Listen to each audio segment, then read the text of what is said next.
आज देवनार मंदिर प्रांगण में आप सभी सरदारी के बीच में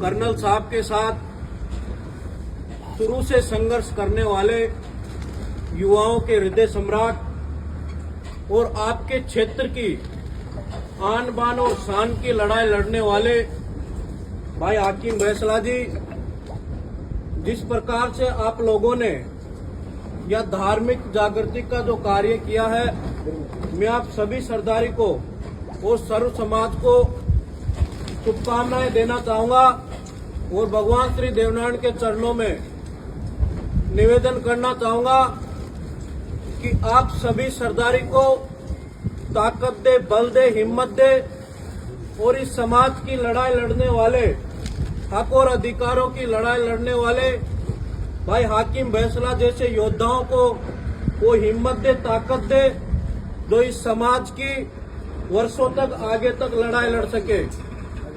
साथियों, मैं भी कर्नल साहब के साथ कई वर्षों से जुड़ा हुआ था। हमारी भी पीड़ा थी कि समाज में कर्नल साहब के बाद कोई ऐसा नेतृत्व करता निकल कर आए जो हम सबकी लड़ाई लड़े, सबको साथ लेकर चले, क्षेत्र की लड़ाई लड़े।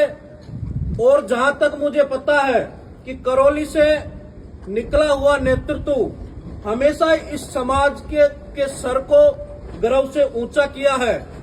तो आज मुझे खुशी है और आप सब लोगों को पता है कि जो लड़ाई 20 वर्षों से चल रही है पाचना बांध की, उसकी लड़ाई को मजबूती से आपकी ढाल बनकर तोप तलवारों का अकेला सामने करने वाला योद्धा भाई हाकिम बैसला जी आप सबके बीच में है।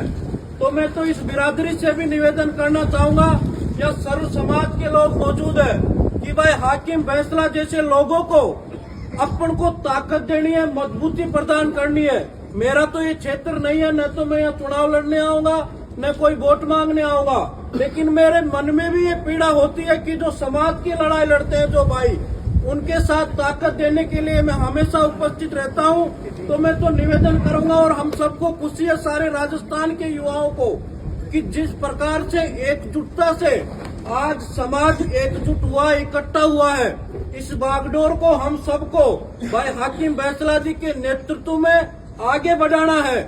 जब भी ये आवाज लगाए, क्योंकि ये आपकी लड़ाई निस्वार्थ और ईमानदारी भाव से लड़ रहे हैं। आप देख रहे होंगे कि जो लड़ाई सरकारों से लड़ी जा रही है, वो विपक्षी लोग जो अपने आप, जबकि हमारे वो विपक्षी नहीं है, फिर भी वो भाई हाकिम बैसला को विपक्षी मानकर, एक अपना दुश्मन मानकर किस तरह का प्रहार कर रहे हैं। तो साथियों, आप सभी से निवेदन करूंगा कि हम सबको सर्व समाजों को साथ लेकर चलना है।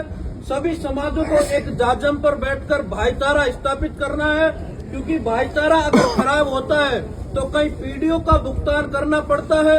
और मैं जो हमारा जो समझते हैं कि ये हमारे खिलाफ है, उनसे भी, उन भाइयों से मैं निवेदन करना चाहूंगा कि आप भी भाईचारे की पहल करें। और मैं एक उदाहरण देना चाहूंगा कि भाई नरेश मीणा जी ने ये बात बोली थी खुले मंच से कि जिन लोगों के बीच में जिनकी जमीन गई, जिनके खेत में बांध बने हुए हैं, पहले उस बांध पर उनका अधिकार है। तो साथियों, उधर से क्या प्रतिक्रिया आई, भाई नरेश मीणा के गांव से बोर्ड उखाड़ कर फेंक दिए। जब वो उनके लोगों को ही नहीं बख्श रहे तो आप लोगों को कहां से बख्शेंगे। तो इसलिए पहल उनकी तरफ से भी होनी चाहिए। और मैं विश्वास दिलाता हूं भाई हाकिम बैसला को, ये राजस्थान का युवा आपको जितनी ताकत कर्नल साहब के बाद जितनी ताकत प्रदान किया है, वो मैंने आज तक नहीं देखी, क्योंकि समाज आपके नाम पर एकजुट है। आप ऐसा मजबूत संगठन इस समाज में स्थापित करें तो हम सब आपके नेतृत्व में काम कर सके, कर्नल साहब की कमी को हम सब मिलकर पूरा कर सके। उन्होंने जिस उद्देश्य से इस समाज में जागृति लाने का कार्य किया है, जब तक सामाजिक लोग आगे नहीं आएंगे, भाई हाकिम बैसला जैसे लोग इस समाज की बागडोर नहीं संभालेंगे, जब तक ये समाज की ना तो राजनीतिक मजबूत होगी, ना सामाजिक स्तर मजबूत होगा। तो आप सबने मुझे ध्यान से सुना और हम सब भी इच्छुक है भाई हाकिम फैसला जी को सुनने के लिए। उन्हें मैं भगवान श्री देवनारायण के चरणों में निवेदन करूंगा।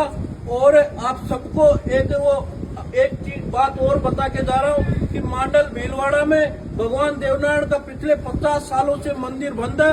सरकार उस मंदिर को खोल नहीं रही है। मैंने उस मंदिर का ताला खोला, मैं जेल में रहकर आया 17 दिन, मेरे ऊपर मुकदमे दर्ज है। आज बीजेपी की सरकार है, लेकिन हमारा देवनारायण भगवान जो हमारा आराध्य देव है वो आज तालों में बंद है, हम खुले में घूम रहे हैं। तो ये हम सबके लिए हमारे माथे पर ये कलंक है। तो मैं इस बिरादरी से सर्व हिंदू समाज से भी निवेदन करूंगा कि आप सभी भगवान देवनारायण मंदिर के पट खुलवाने की कृपा करें। सरकार से भी निवेदन करूंगा कि देवनारायण भगवान का मंदिर जो मांडल में 50 वर्षों से बंद है, मांडल राव जी ने मांडल बसाया था, वो मंदिर आज बंद है। ये बड़ा दुर्भाग्य है। मैं निवेदन करूंगा कि समय रहते हमारी वो भी मांग पूरी की जाए, वरना फिर हम आगे की रणनीति बनाकर आंदोलन मजबूती से करेंगे। बहुत बहुत धन्यवाद। राम राम।